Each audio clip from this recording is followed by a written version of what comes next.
Masih tersisa 5 soal, kita selesaikan sekalian. Sekarang kita sampai pada nomor 36. Oke, ini kembali soal tentang RLC ya, 36. Perhatikan gambar rangkaian di bawah. Diagram fasor, tegangan, dan arus yang tepat untuk rangkaian tersebut adalah, nah ini dari persamaan ini kita dapatkan ini adalah omeganya ya. Omeganya 100. Nah, langkah pertama kita cari dulu XL-nya berapa untuk tahu diagram fasornya. XL ya, ini adalah reaktansi induktif ya. Jadi XL adalah omega dikali L. Sama dengan omeganya 100, L-nya adalah 0,6 Henry, 0,6 ya dikalikan, maka ini akan menjadi 60 ohm. Untuk XC-nya reaktansi kapasitif ya. Ini 1/omega C sama dengan 1/100 dikali C-nya adalah 500 kali 10 pangkat min 6. Ya, ini sama dengan 1 di sini 5 kali 10 pangkat min 2 ya. 10 pangkat 100 dan 500 kan 10 pangkat 4 ya. Ditambah dikali 10 pangkat min 6 tinggal 10 pangkat min 2 ini adalah 100/5 sama dengan 20 ya, satuannya ohm. Maka XL ini lebih besar dari XC ya. XL lebih besar dari XC, maka ini bersifat induktif.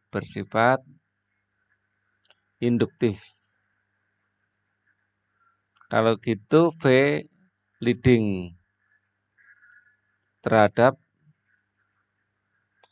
I.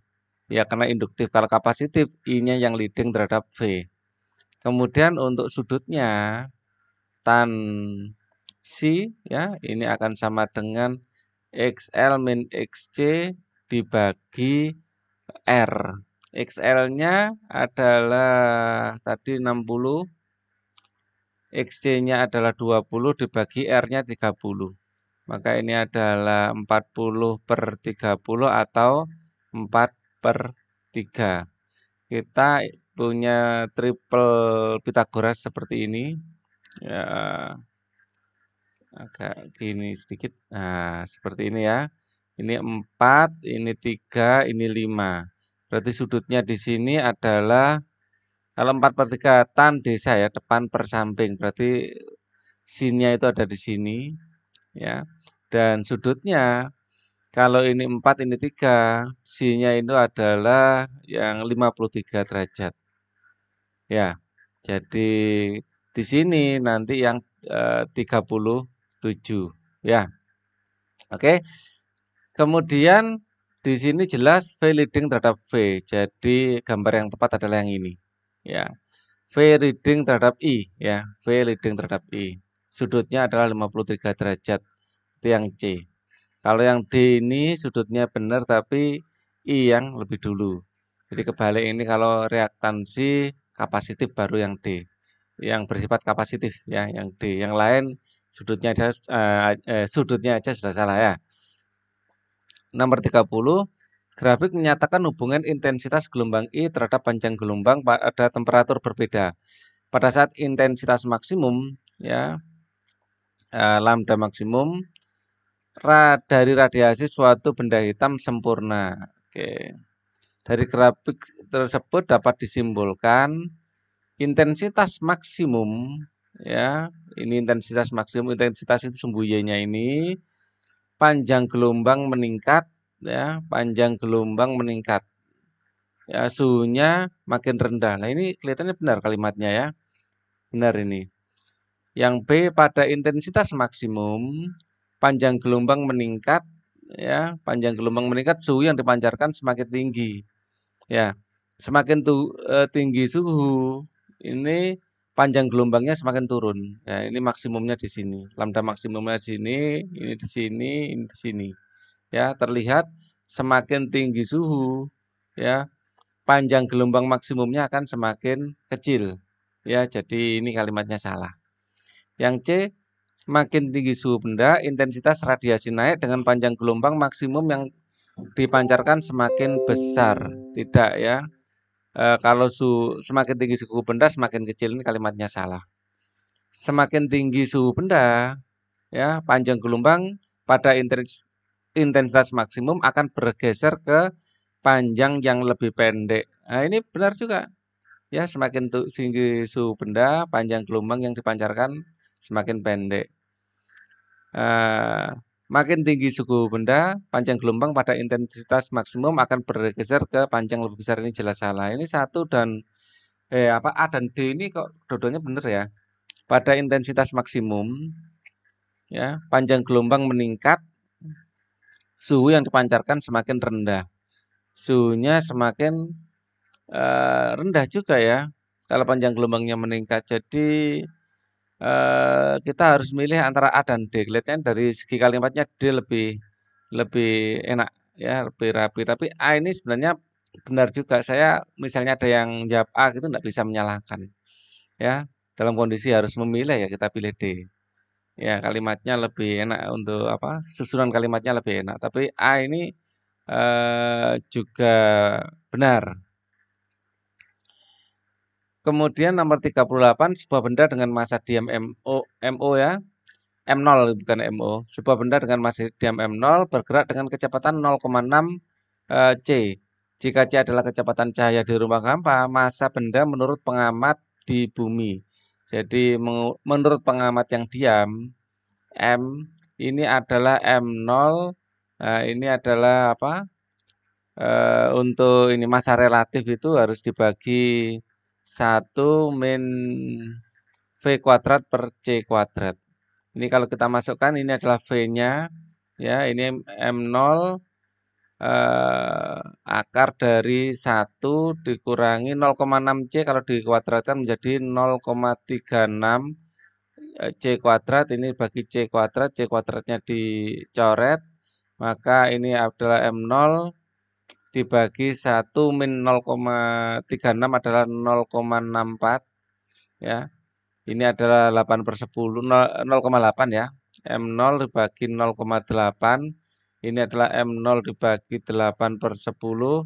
Ini adalah M0 dikali 10/8. Atau ini sama dengan sama-sama dibagi 2.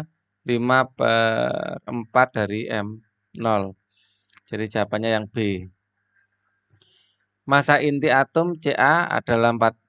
Ini adalah nomor massa. Ya, saya kasih merah saja biar berubah warna. Warnanya warna-warni maksud saya, enggak sama dengan yang atas.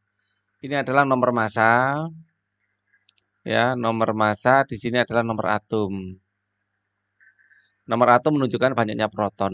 Jadi protonnya sendiri adalah 20 nanti ya kali massa protonnya.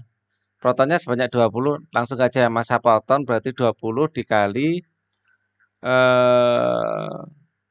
massa proton adalah ini 1,0078.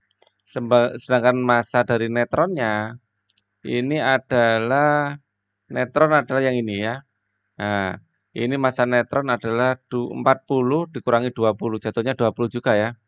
Dikali 40 dikurangi 20. Massa neutronnya adalah 1,0087. Ya, ini 78, ini 87. Oke, kita jumlahkan dulu. 20 kali 1,0078 yang pertama. Ini adalah 20,156. 20,156.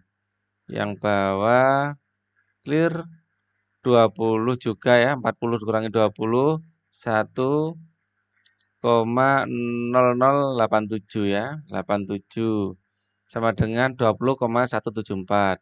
20,174 ini kalau kita tambahkan ya ini ditambah 20,156 sama dengan 40,33. 40,33 harusnya masanya sekian, tetapi yang terukur masanya sekian. Nah, massa yang hilang itu disebut massa defect. Ya, ini dikurangi massa Massa inti adalah ini ya, 40,078. Dikurangi ini akan menghasilkan berapa? Dikurangi 40,078. Ini akan sama dengan 0,252. 0,252. Nah, ini jawabannya berarti yang B. Ini adalah massa defek atau massa yang hilang, ya. Sebenarnya bukan hilang, tapi berubah menjadi energi ikat inti. Oke. Menurut para ahli seperti itu. Ya. Wow, sekarang sudah nomor yang terakhir, nomor 40. Grafik di bawah ini menunjukkan hubungan antara massa dengan waktu suatu bahan radioaktif, waktu yang diperlukan agar 525 gram bahan radioaktif tersebut meluruh. Berarti tinggal berapa? Mula-mula 600, berarti N sama dengan 600 dikurangi 525, ini adalah 75. Ya, dia tinggal 75. Kita punya rumus, ya rumusnya saya kasih merah, bahwa N ini adalah N0 dikalikan setengah, ya, T dibagi waktu paruhnya, T 1/2. Kita masukkan nilainya, N-nya ini adalah 75 ini, 75 dibagi, N0-nya adalah 600, sama dengan setengah, ini waktunya yang dicari, T setengahnya adalah 2. Sekarang 75 bagi 600 dulu. Atau 600 bagi 75 biar enak. 600 bagi 75 sama dengan 8 ya. Jadi ini 1/8 sama dengan 1/2 pangkat T bagi T setengah. T bagi 2 langsung aja ya. Ini pangkat loh ya. Kalau kurang kecil T bagi 2. Nanti dikira dikali. Maka 1/8 kita rubah menjadi 1/2 pangkat 3 sama dengan 1/2 ya pangkat T/2. Artinya apa? T/2 sama dengan 3 dan T sama dengan 2 kali 3 adalah 6 jam. Jawabannya adalah yang A. Baik, ini seluruh soal sudah kita jawab dari 1 sampai 40 ya. Semoga apa yang kita bahas ini bisa membantu kalian dalam mengerjakan USBN maupun UN ya. Sekarang waktunya UN ya. Semoga UN kalian sukses. Amin Allahumma. Amin. Jangan lupa selalu bersyukur. Jangan lupa selalu tersenyum dan jangan lupa selalu berbahagia. Wassalamualaikum warahmatullahi wabarakatuh.